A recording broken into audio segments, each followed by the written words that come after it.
Hello everyone, എല്ലാവർക്കും മാഷുൻ ടീച്ചറിൻ്റെയും മറ്റൊരു പുതിയ വീഡിയോയിലോട്ട് ഒരിക്കൽ കൂടി സ്വാഗതം. ഇന്ന് നമ്മൾ ഡിസ്കസ് ചെയ്യാൻ പോകുന്നത് 3ാം ക്ലാസ്സിൽ പഠിക്കുന്ന ഇംഗ്ലീഷ് മീഡിയംകാരുടെ EVS Onam exam model question പേപ്പറും അവയ്ക്കുള്ള ഉത്തരങ്ങളുമാണ് കേട്ടോ. അപ്പോൾ നമ്മൾ മുന്നേ മലയാളം മീഡിയംകാരുടെ പരിസര പഠനം ചെയ്തിട്ടുണ്ടായിരുന്നു. ഇന്ന് നമ്മൾ ഇംഗ്ലീഷ് മീഡിയം EVS ക്വസ്റ്റ്യൻ പേപ്പറാണ് ഡിസ്കസ് ചെയ്യുന്നത് കേട്ടോ.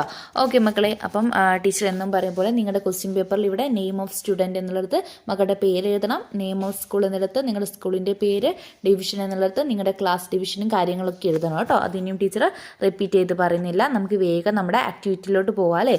അപ്പോൾ അതെന്താണെന്ന് പറയുന്നതിന് മുന്നേയായിട്ട് നമ്മുടെ ചാനൽ ആദ്യമായിട്ട് കാണുന്ന കൂട്ടുകാരുണ്ടെങ്കിൽ ചാനൽ ഒന്ന് സബ്സ്ക്രൈബ് ചെയ്യാനും വീഡിയോ മക്കൾക്ക് യൂസ്ഫുള്ളായിട്ട് തോന്നുകയാണെങ്കിൽ നിങ്ങളുടെ മറ്റു കൂട്ടുകാർക്ക് കൂടി ഷെയർ ചെയ്ത് കൊടുക്കാനും മറക്കരുതേ. ഓക്കെ മക്കളെ, അതോടൊപ്പം തന്നെ നിങ്ങൾക്ക് എക്സാം റിലേറ്റഡ് ആയിട്ടുള്ള സ്പെഷ്യൽ വീഡിയോ ക്ലാസ്സസ് അവൈലബിൾ ആവാനായിട്ട് നമ്മുടെ ചാനലിൽ മെമ്പർഷിപ്പ് എടുത്ത് ജോയിൻ ചെയ്യാവുന്നതാണ്. ഓക്കെ മക്കളെ, ആക്ടിവിറ്റി 1 നോക്കിക്കേ. Plants and it's part. Students visited biodiversity garden after summer vacation. They were amazed to see the new plants: pea, hibiscus, mango tree, bryophyllum, curry leaves, jasmine, kadapplavu, coconut tree, rose, etc.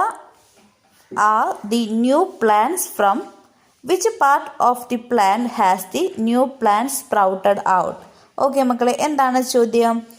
നമ്മുടെ summer വെക്കേഷന് ശേഷം കുട്ടികളെല്ലാവരും എവിടെ എത്തിയിട്ടുണ്ട്? സ്കൂളിൽ തിരിച്ചു വന്നിട്ട് അവിടുത്തെ ബയോഡൈവേഴ്സിറ്റി ഗാർഡൻ വിസിറ്റ് ചെയ്യാണ് കേട്ടോ. അപ്പോൾ അവരവിടെ എന്ത് കണ്ടു? ഒരുപാട് പുതിയ പ്ലാന്റ്സ് ഉണ്ടായത് കണ്ടു അല്ലേ. ഏതൊക്കെ പ്ലാന്റ്സ് ആണ് നമ്മുടെ അടുത്ത് പറഞ്ഞത്?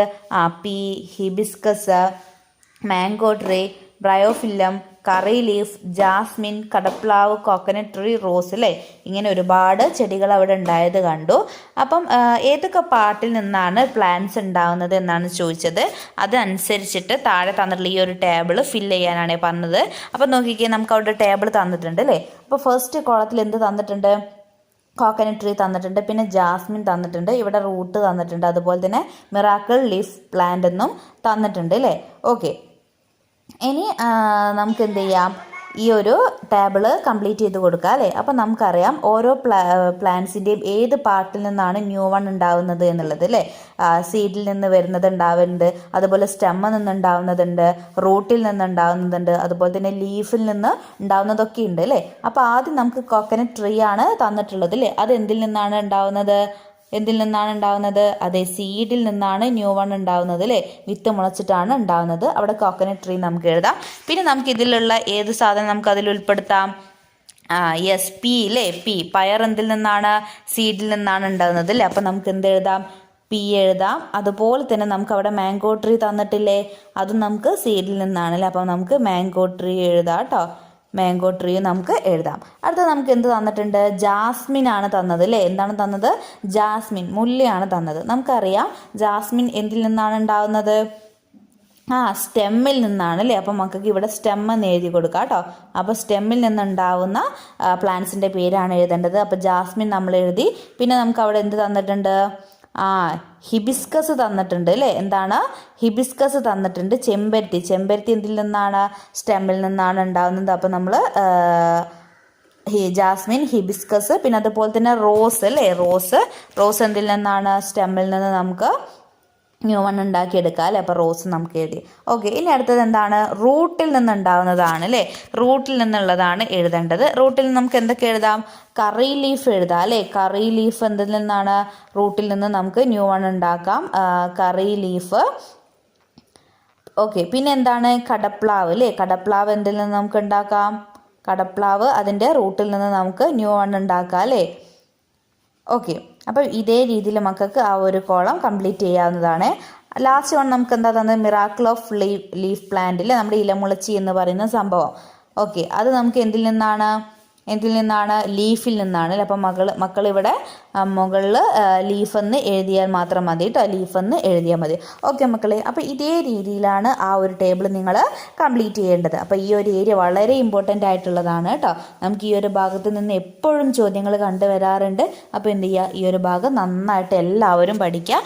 സീഡിൽ നിന്നുണ്ടാവുന്നതും സ്റ്റെമ്മിൽ നിന്നുണ്ടാവുന്നതും റൂട്ടിൽ നിന്നുണ്ടാവുന്നതും ലീഫിൽ നിന്നുണ്ടാവുന്ന പ്ലാന്റ്സിൻ്റെ പേരുകളൊക്കെ കൂടുതലെണ്ണം നിങ്ങൾ എന്ത് ചെയ്യണം? അറിഞ്ഞിരിക്കണം കേട്ടോ. ഓക്കെ മക്കളെ, ഇനി നമുക്ക് മറ്റൊരു ചോദ്യം നോക്കാം. Mark true or false against the given statements. നമുക്ക് കുറച്ച് സ്റ്റേറ്റ്മെൻറ്റ്സ് അവിടെ തന്നിട്ടുണ്ട് അല്ലേ. അപ്പോൾ അതിൻ്റെ നേരെ അത് ട്രൂ ആണോ ഫാൾസ് ആണോ എന്നുള്ളത് മാർക്ക് ചെയ്യാനാണ് പറഞ്ഞിട്ടുള്ളത് കേട്ടോ. അപ്പോൾ നോക്കിക്കേ, നമുക്ക് ആദ്യം തന്നത് എന്താണ്? All seeds take equal time span for sprouting. അതായത് എല്ലാ സീഡും സ്പ്രൗട്ടിങ്ങിന് വേണ്ടി, അതായത് മുളയ്ക്കാനായിട്ട് ഒരേ ടൈമാണ് എടുക്കുന്നത്. ആണോ മക്കളെ? എല്ലാ വിത്തും മുളയ്ക്കാനായിട്ട് ഒരേ ടൈമാണോ എടുക്കുന്നത്? നമ്മുടെ ചീര വിത്ത് മുളയ്ക്കുന്ന അതേ സമയമാണോ ഒരു മാങ്ങ മുളയ്ക്കാനായിട്ട് അല്ലെങ്കിൽ ഒരു മാവ് ഉണ്ടാവാനായിട്ട് എടുക്കുന്നത്? അല്ലല്ലോ. നമ്മുടെ ചീരവിത്തല്ല ആദ്യം മുളയ്ക്കുന്നത്. ഓക്കെ, അപ്പം നമുക്കിവിടെ എന്ത് എഴുതാം? All seed take equal time span for sprouting എന്നുള്ളിടത്ത് നമുക്ക് എന്ത് എഴുതാം? അത് തെറ്റാണല്ലോ, അത് ഫോൾസ് ആണ് അല്ലേ, അത് ഫോൾസ് ആണ്. അപ്പോൾ അവിടെ എഫ് എഴുതാം കേട്ടോ, അല്ലെങ്കിൽ തെറ്റിൻ്റെ ഒരു മാർക്ക് മക്കൾ അവിടെ ആഡ് ചെയ്യുക കേട്ടോ. ഓക്കെ, അപ്പോൾ അത് ഫാൾസ് ആണ്. എല്ലാം ഒരേപോലെയല്ല എടുക്കുന്നത്, വ്യത്യസ്ത ടൈം സ്പാൻ ആണ് അല്ലേ സ്പ്രൗട്ട് ചെയ്യാനായിട്ട് വരുന്നത്. പെട്ടെന്ന് സ്പ്രൗട്ട് ചെയ്യുന്നതും ഉണ്ട്, അതുപോലെ തന്നെ ഒരു കുറച്ചധികം ടൈം എടുത്തിട്ട് സ്പ്രൗട്ട് ചെയ്യുന്ന സീഡ്സും ഉണ്ട് അല്ലേ. നെക്സ്റ്റ് വന്ന് നോക്കിക്കേ, plants grow well in place where there is more sunlight. അതായത് സൺലൈറ്റ് കിട്ടുന്ന സ്ഥലങ്ങളിൽ പ്ലാന്റ്സ് പെട്ടെന്ന്, അതായത് നന്നായിട്ട് വളരും എന്നുള്ളത്. അത് ട്രൂ ആണോ? യെസ്, അത് ട്രൂ ആണല്ലോ. നമുക്കറിയാം സൺലൈറ്റ് ഉണ്ടെങ്കിൽ എന്ത് ചെയ്യും? പ്ലാന്റ്സ് ഒക്കെ പെട്ടെന്ന് ഗ്രോ ചെയ്യൂല. അപ്പോൾ അതെന്താണ്? ട്രൂ ആണ് വരുന്നത് കേട്ടോ. മക്കൾ അവിടെ ട്രൂ എന്ന് കൊടുക്കുക കേട്ടോ. ഓക്കെ, നമ്മൾ ടി എന്ന് ഇപ്പോൾ എഴുതിയേ. നെക്സ്റ്റ് വൺ നോക്കിക്കേ, leaf sprout first when the seeds germinate. അതായത് വിത്ത് മുളയ്ക്കുന്ന സമയത്ത് ലീഫാണ് ആദ്യം പുറത്ത് വരിക എന്നുള്ളതാണ് പറഞ്ഞത്. ആണോ മക്കളെ? ലീഫാണോ ആദ്യം പുറത്ത് വരുന്നത്?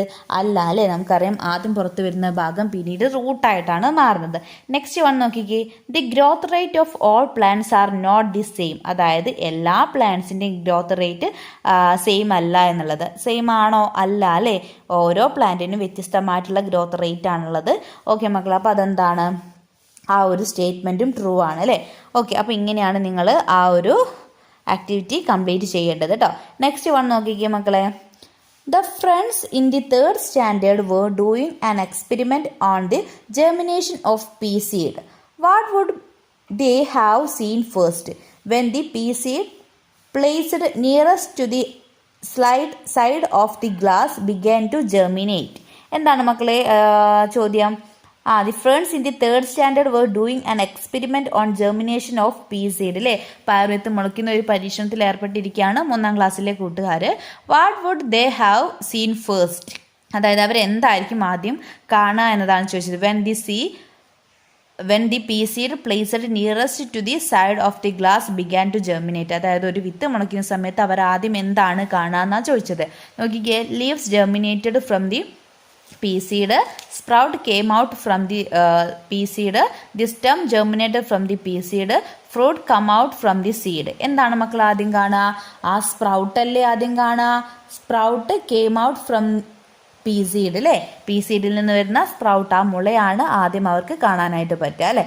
ഓക്കെ, ഇനി നെക്സ്റ്റ് ക്വസ്റ്റ്യൻ നോക്കിക്കേ, ആക്ടിവിറ്റി 2 മെഷറിംഗ് റെയിൻഫാൾ. ആ ആക്ടിവിറ്റി എന്താണെന്ന് എക്സ്പ്ലെയിൻ ചെയ്യുന്നതിന് മുന്നേയായിട്ട് വീഡിയോ കണ്ടുകൊണ്ടിരിക്കുന്ന എല്ലാ കൂട്ടുകാരും എന്ത് ചെയ്യുക? പെട്ടെന്നൊന്ന് വീഡിയോ ലൈക്ക് ചെയ്തേക്കണേ. നോക്കിക്കേ മക്കളെ, എന്താണ് ചോദ്യം? It has been raining for 4 days at different areas in Karulai panchayat.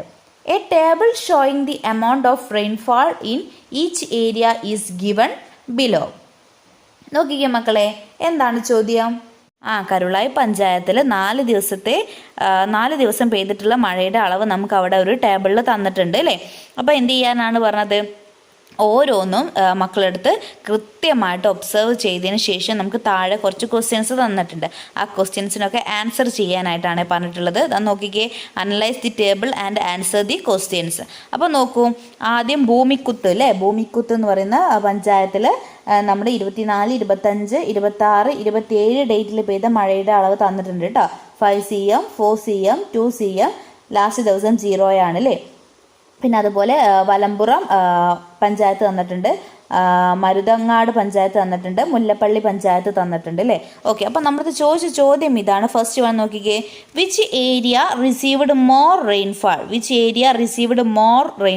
ഏത് ഏരിയ ആണ് ഏറ്റവും കൂടുതൽ റെയിൻഫാൾ ലഭിച്ചത് എന്നാണ് ചോദിച്ചത് കേട്ടോ. അപ്പം നമ്മൾ അത് കണ്ടെത്താനായിട്ട് എന്ത് ചെയ്യണം? ഓരോ ഏരിയയിലും കിട്ടിയിട്ടുള്ള ഈ 4 ദിവസം കിട്ടിയിട്ടുള്ള ടോട്ടൽ റെയിൻഫാൾ എത്രയാണെന്നുള്ളത് നമ്മൾ എന്ത് ചെയ്യണം, കണ്ടുപിടിക്കണം അല്ലേ. അതിൽ ഏറ്റവും കൂടുതൽ എവിടെയാണോ എന്നുള്ളത് കണ്ടെത്തിയിട്ടാണ് നമ്മളവിടെ ആൻസർ ചെയ്യേണ്ടത് കേട്ടോ. അപ്പം നോക്കിക്കേ, നമുക്ക് ആദ്യം എന്ത് ചെയ്യാം, ഭൂമിക്കുത്ത് പഞ്ചായത്തിലേത് കണ്ടെത്താം അല്ലേ. ഫസ്റ്റ് ദിവസം എത്രയുണ്ട്, 5, സെക്കൻഡ് ഡേ എത്രയുണ്ട്, 4, പിന്നെ 2 ആണല്ലോ. അപ്പോൾ ടോട്ടൽ എത്ര വരും, 11 കിട്ടും അല്ലേ. ടോട്ടൽ എത്രയാണ് വരിക, 11 എന്ന് കിട്ടും. ഓക്കെ, അടുത്തത് വലമ്പുറം എത്ര കിട്ടും നമുക്ക്, 24 എന്ന് കിട്ടും. ദെൻ മരുതങ്ങാട് എത്ര കിട്ടും, 19 എന്ന് കിട്ടും.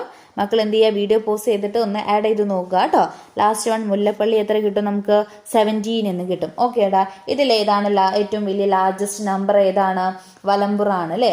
അതായത് വിച്ച് മീൻസ് എന്താണ്, ഏത് ഏരിയയിലാണ് കൂടുതൽ മഴ റിസീവ് ആയിട്ടുള്ളത്, യെസ്, വലമ്പുറം എന്ന് പറയുന്ന സ്ഥലത്താണ് അല്ലേ. വലമ്പുറം എന്ന് പറയുന്ന സ്ഥലത്താണ് ഏറ്റവും കൂടുതൽ റെയിൻഫാൾ ഉണ്ടായിട്ടുള്ളത്. അപ്പം മക്കൾ അത് അവിടെ എഴുതുക കേട്ടോ. ഓക്കെ മകളെ, ഇനി നെക്സ്റ്റ് ക്വസ്റ്റ്യൻ നോക്കിക്കേ. Which area received less rainfall, ഏത് ഏരിയയിലാണ് ഏറ്റവും കുറഞ്ഞ മഴ കിട്ടിയിട്ടുള്ളത് എന്നാണ് ചോദിച്ചിട്ടുള്ളത്. എവിടെയാടാ, ഇതിൽ ഏറ്റവും ചെറുത് നമുക്കറിയാം 11 ആണ് അല്ലേ. അതെവിടെയാണ്, ഭൂമിക്കുത്താണ്. അപ്പം അതാണ് ഏറ്റവും കുറഞ്ഞ മഴ ലഭിച്ച സ്ഥലം കേട്ടോ. എവിടെയാണ്, ഭൂമിക്കുത്താണ് ഏറ്റവും കുറഞ്ഞ റെയിൻഫാൾ റിസീവ് ചെയ്തിട്ടുള്ളത്. ഓക്കെ, ഇനി അതിൽ തന്നെയുള്ള മറ്റൊരു ചോദ്യം കൂടി നോക്കിക്കേ. Which area received more rain on June 25, അതായത് ജൂൺ 25-ാം തീയതി ഏത് ഏരിയയിലാണ് ഏറ്റവും കൂടുതൽ റെയിൻ കിട്ടിയിട്ടുള്ളതെന്നാണ് ചോദിച്ചത്. ജൂൺ 25 എന്ന് പറയുമ്പോൾ ഈ ഒരു കോളമാണ് വരുന്നത് അല്ലേ. ഇതിൽ ഏറ്റവും ലാർജസ്റ്റ് ആയിട്ട് വരുന്ന നമ്പർ ഏതാണ്, 7 ആണ് വരുന്നത് അല്ലേ. അത് ഏത് പഞ്ചായത്താണ്, മരുതങ്ങാട് പഞ്ചായത്താണ് അല്ലേ. അപ്പം ജൂൺ 25-ന് ഏറ്റവും കൂടുതൽ റെയിൻഫാൾ ലഭിച്ചത് എവിടെയാണ്, മരുതങ്ങാടാണ് കേട്ടോ. അപ്പോൾ അതാണ് മക്കൾ അവിടെ എഴുതേണ്ടത്. ഓക്കെ മക്കളെ, ഇനി നമുക്ക് അടുത്തൊരു ആക്ടിവിറ്റിയിലോട്ട് പോവാം. അതിലോട്ട് പോകുന്നതിന് മുന്നേ ആയിട്ട് വീഡിയോ കണ്ടുകൊണ്ടിരിക്കുന്ന എല്ലാ കൂട്ടുകാരും എന്ത് ചെയ്യുക, പെട്ടെന്നൊന്ന് വീഡിയോ ലൈക്ക് ചെയ്തേക്കണേ. Okay, note down the figures in rain gauge scale. നമുക്ക് അവിടെ ഒരു മഴ മാപിനിയുടെ ചിത്രം തന്നിട്ടുണ്ട് അല്ലേ.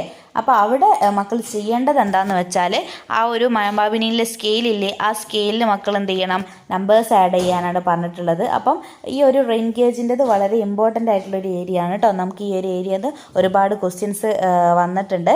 അപ്പം ചിലപ്പോൾ നിങ്ങൾക്ക് ഈ ഒരു റെയിൻ ഗേജിൻ്റെ ഫിഗർ വരയ്ക്കാനായിട്ടുണ്ടായിരിക്കും, അല്ലെങ്കിൽ അത് ഉണ്ടാക്കാൻ ഏതൊക്കെ ഉപകരണങ്ങളാണ് ആവശ്യമായിട്ടുള്ളത് എന്നുള്ളത് ലിസ്റ്റ് ചെയ്യാനൊക്കെ ഉണ്ടായിരിക്കും കേട്ടോ. അപ്പോൾ ഈ ഒരു ഏരിയ വളരെ ഇമ്പോർട്ടൻ്റ് ആയിട്ടുള്ളതാണ്, നന്നായിട്ട് നോക്കി വെക്കുക കേട്ടോ. നമുക്ക് ഈ ഒരു ഭാഗത്തുനിന്ന് കൂടുതൽ ക്വസ്റ്റ്യൻസ് വരുന്ന ക്ലാസ്സിലൊക്കെ നമുക്ക് ഡിസ്കസ് ചെയ്യാം കേട്ടോ. ഓക്കെ, ഇനി അടുത്ത ക്വസ്റ്റ്യൻ നോക്കിക്കേ. Activity 2 way of movement. A horse and duck are debating about their body features and movements. What would have been their arguments. അതായത് ഒരു ഹോഴ്സും ഒരു ഡക്കും എന്ത് ചെയ്യാണ്, അവരുടെ ബോഡി ഫീച്ചേഴ്സിനെ കുറിച്ച് ഡിബേറ്റ് ചെയ്തുകൊണ്ടിരിക്കുകയാണ് അല്ലേ. അവരുടെ മൂവ്മെൻറ്റ്സിനെയും അതുപോലെ തന്നെ ബോഡി ഫീച്ചേഴ്സിനെ കുറിച്ചൊക്കെ എന്ത് ചെയ്യാണ്, ഡിബേറ്റ് ചെയ്തുകൊണ്ടിരിക്കുകയാണ് അല്ലേ.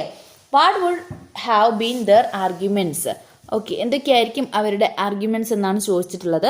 അപ്പം നമ്മുടെ ഹോഴ്സ് എന്തൊക്കെ പറഞ്ഞിട്ടുണ്ട്, ക്യാൻ റൺ എന്ന് പറഞ്ഞിട്ടുണ്ട് അല്ലേ. എന്ത് പറഞ്ഞിട്ടുണ്ട്, ക്യാൻ റൺ എന്ന് പറഞ്ഞിട്ടുണ്ട്. പിന്നെ അതിനെന്ത് ചെയ്യാൻ പറ്റും, നടക്കാനായിട്ട് പറ്റും അല്ലേ. അതിനൊരു പ്രത്യേകതയുണ്ട്, എന്താണ്, അതിന് 4 legs ഉണ്ട് അല്ലേ. എത്ര ലെഗ്സ് ഉണ്ട്, 4 കാലുകളുണ്ട്. അത് അതിനെന്ത് ചെയ്യാനായിട്ട് പറ്റും, ബെൻ ബാക്ക്വേർഡ് അല്ലേ, പിന്നിലേക്ക് മടക്കാൻ പറ്റാവുന്ന 4 കാലുകൾ ആർക്കുണ്ട്, ഹോഴ്സിനുണ്ട് അല്ലേ. 4 legs that bend backward, that bend backward കേട്ടോ.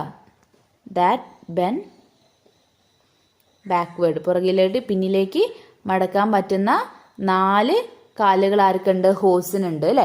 ഓക്കെ, ഇനി അടുത്തത് നമ്മുടെ ഡക്ക് പറയുന്നതാണ്, ഹാവ് വിങ്സ് എന്ന് പറയുന്നുണ്ട് അല്ലേ. അതിനെന്തുണ്ട്, ചിറകുകളുണ്ടെന്ന് പറയുന്നുണ്ട്. പിന്നെ അതുപോലെ തന്നെ അതിൻ്റെ കാല് ശ്രദ്ധിച്ച് നോക്കിക്കേടാ, എങ്ങനത്തെ കാലുകളാണ്, അതിന് വെബ്ഡ് ഫീറ്റ് ആണ് അല്ലേ. എങ്ങനത്തെ ഫീറ്റാണ്, വെബ്ഡ് ഫീറ്റാണ്. ആ വെബ്ഡ് ഫീറ്റ് ഉപയോഗിച്ചിട്ട് അതിനെന്ത് ചെയ്യാൻ പറ്റും, നീന്താനായിട്ട് പറ്റൂലേ. അപ്പം അതിനെന്ത് എഴുതാം, ക്യാൻ സ്വിം എന്ന് എഴുതാം അല്ലെ. ക്യാൻ സ്വിം എന്ന് എഴുതാം. അതിന് നീന്താനായിട്ട് പറ്റും. അതിന് എങ്ങനത്തെ കാലാണ്, വെബ്ഡ് ഫീറ്റാണ്. അത് ഉപയോഗിച്ചിട്ട് അതിന് വെള്ളത്തിലൊക്കെ നീന്താനായിട്ട് പറ്റും. അപ്പോൾ ഇതേ രീതിയിലൊക്കെയാണ് അവയുടെ ബോഡി ഫീച്ചേഴ്സ് ആഡ് ചെയ്ത് കൊടുക്കേണ്ടത് കേട്ടോ. ഓക്കെ, ഇനി അതിൽ നമുക്ക് മറ്റൊരു ചോദ്യം കൂടിയുണ്ട്. Some friends are playing with cards having pictures of different animal body parts which they have to put in pocket chart. Draw line to combine the cards with the correct pockets. അതായത് കുറച്ച് കൂട്ടുകാർ എന്ത് കളിക്കുകയാണ്, card കളിച്ചുകൊണ്ടിരിക്കുകയാണ് അല്ലേ. അതിലെന്തിൻ്റെ different ആനിമൽസിൻ്റെ body പാർട്സുകളൊക്കെ ഉൾപ്പെടുന്ന ഒരു cards use ചെയ്തിട്ടാണ് കളിക്കുന്നത്. അപ്പം മക്കളത് പറഞ്ഞത് എന്താണ്, draw line to combine the card with correct pocket. ആ ഒരു ബോഡി പാർട്ട് അല്ലേ നമുക്ക് തന്നിട്ട് ആ ഒരു പിക്ചർ കറക്റ്റായിട്ട് ഏത് പോക്കറ്റിലേക്കാണ് വരയ്ക്കേണ്ടത് എന്നുള്ളത് വരച്ച് ചേർക്കാനാണ്. അപ്പം നമുക്ക് അവിടെ 2 പോക്കറ്റ് ഉണ്ട്. ഒന്നെന്താണ് കാർണിവോറസ്, ഒന്ന് ഹെർബിവോറസ് അല്ലേ, അതായത് മാംസാഹാരികളും സസ്യാഹാരികളും എന്ന് പറഞ്ഞിട്ടുള്ള 2 പോക്കറ്റുകളാണ് അവിടെ ഉള്ളത് അല്ലേ. അപ്പോൾ അതിലേക്ക് കാർണിവോറസിലേക്ക് അവിടെ നമുക്ക് ഓൾറെഡി ഒന്ന് അവിടെ ഡൺ ചെയ്തിട്ടുണ്ട്. ഓക്കെ, ഇനി നമുക്ക് എന്ത് ചെയ്യണം, ബാക്കി വരുന്നതിൽ നിന്ന് ഏതൊക്കെയാണ് കാർണിവോറസിലേക്കും ഏതൊക്കെയാണ് ഹെർബിവോറസിലേക്കും പോകുന്നത് എന്നാണ് നോക്കേണ്ടത് കേട്ടോ. ഓക്കെ, അപ്പം ആദ്യം ഏത് തന്നിട്ടുണ്ട്, ലയൺ തന്നിട്ടുണ്ട് അല്ലേ. അത് നമുക്കറിയാം ഏതിലേക്കാണ് പോവുക, കാർണിവോറസിലേക്കാണ് പോവുക അല്ലേ. അതുപോലെ തന്നെ അതിൻ്റെ കാലും നമുക്ക് അവിടെ തന്നിട്ടുണ്ട്. അത് നമുക്ക് എന്ത് ചെയ്യാം, ആ ഒരു പോക്കറ്റിലോട്ട് വരയ്ക്കാം കേട്ടോ. പിന്നെ ഹെർബിവോറസ് ആണ് അല്ലേ, സസ്യാഹാരികളാണ്. അതിലേക്ക് നമുക്ക് ആരെ വരയ്ക്കാം, മാനിനെ വരയ്ക്കാം അല്ലേ. അതിൻ്റെ കാലും നമുക്ക് അവിടെ തന്നിട്ടുണ്ട്. അത് രണ്ടും നമുക്ക് എവിടേക്ക് വരയ്ക്കാം, ഹെർബിവോറസിലേക്ക് വരയ്ക്കാം കേട്ടോ. അപ്പോൾ ഇതും വളരെ ഇമ്പോർട്ടൻ്റ് ആയിട്ടുള്ള ഒരു ഏരിയയാണ് ഈ കാർണിവോറസ് ഹെർബിവോറസ് എന്ന് പറയുന്നത്. അപ്പോൾ ആ ഏരിയ നന്നായിട്ട് പഠിക്കുക. ഓരോ കാറ്റഗറിയിലും പെടുന്ന ജീവികൾ ഏതാ എന്നതിനെക്കുറിച്ച് നിങ്ങൾക്ക് ധാരണ വേണം. കൂടുതൽ ക്വസ്റ്റ്യൻസ് നമുക്ക് എന്ത് ചെയ്യാൻ വഴിയെ ഡിസ്കസ് ചെയ്യാം കേട്ടോ. അപ്പോൾ അതിനായിട്ട് ടീച്ചർ പറഞ്ഞിട്ടുണ്ടല്ലോ, നമ്മുടെ ചാനലിൽ നിങ്ങൾക്ക് മെമ്പർഷിപ്പ് എടുത്ത് ജോയിൻ ചെയ്യാവുന്നതാണ്. നമ്മൾ എക്സാമുമായിട്ട് റിലേറ്റ് ചെയ്തിട്ടുള്ള കൂടുതൽ ക്ലാസ്സുകളൊക്കെ നമുക്ക് അതിൽ അവൈലബിൾ ആയിരിക്കും കേട്ടോ. ഓക്കെ മക്കളെ, ഇനി നമുക്ക് ചോദിച്ചിട്ടുള്ള മറ്റൊരു ക്വസ്റ്റ്യൻ നോക്കിക്കേ. സെലക്ട് ദി കറക്റ്റ് വൺ എന്നാണ് ചോദിച്ചിട്ടുള്ളത്. ഇവിടെ നമ്മുടെ ബട്ടർഫ്ലൈയുടെ ആ ഒരു ഘട്ടങ്ങൾ നമുക്കൊക്കെ അറിയാലോ അല്ലേ. അതിലേതാണ് ആദ്യം വരുന്നത്, ഓർക്കുന്നില്ല. അതും വളരെ ഇമ്പോർട്ടൻ്റ് ആട്ടോ, നമുക്ക് എപ്പോഴും ചോദിച്ച് കാണുന്നതാണ്. ആദ്യം ഏതാണ് വരുന്നത്, എഗ്ഗ് വരും അല്ലേ. അതിനുശേഷം പിന്നീട് എന്തായിട്ട് മാറും, ലാർവയായിട്ട് മാറും. പിന്നീട് അതെന്തായിട്ട് മാറും, പ്യൂപ്പയായിട്ട് മാറും. ലാസ്റ്റാണ് അതെന്തായിട്ട് മാറുന്നത്, ബട്ടർഫ്ലൈ ആയിട്ട് മാറുന്നത് അല്ലേ. അപ്പം ആ ഒരു സൈക്കിൾ നിങ്ങൾ ഓർത്തിരിക്കുക. ഇത് വളരെ ഇമ്പോർട്ടൻ്റ് ആയിട്ടുള്ളൊരു ക്വസ്റ്റ്യൻ ആണ് കേട്ടോ, നമുക്ക് എപ്പോഴും കണ്ടുവരുന്ന ഒരു ഏരിയ ആണ്. ഓക്കെ മക്കൾ, അപ്പോൾ ഓപ്ഷൻ ഡി ആണ് കറക്റ്റായിട്ട് വരുന്നത് കേട്ടോ. Egg, larva, pupa, butterfly. Okay മക്കളെ, അപ്പോൾ ഇന്നത്തെ ക്ലാസ്സിൽ നമ്മൾ ഇത്രയും ക്വസ്റ്റ്യൻസ് ആണ് ഡിസ്കസ് ചെയ്യുന്നത്. ഇനി നമുക്ക് ഇതിൻ്റെ ബാക്കി പാർട്ട് നമുക്ക് അടുത്ത വീഡിയോയിൽ ഡിസ്കസ് ചെയ്യാം കേട്ടോ. ഓക്കെ, അപ്പോൾ ഇന്നത്തെ വീഡിയോ യൂസ്ഫുൾ ആയിട്ടുണ്ടെങ്കിൽ ആ കാര്യം നമ്മുടെ കമൻറ്റ് ബോക്സ് പറയാം. അതോടൊപ്പം തന്നെ നിങ്ങളുടെ പേരും നിങ്ങൾ പഠിക്കുന്ന സ്കൂളിൻ്റെ പേരും കൂടി നമ്മുടെ കമൻറ്റ് ബോക്സിൽ പറയാം കേട്ടോ. ഓക്കെ മക്കളെ, മറ്റൊരു പുതിയ വീഡിയോയുമായിട്ട് നമുക്ക് വീണ്ടും കാണാം.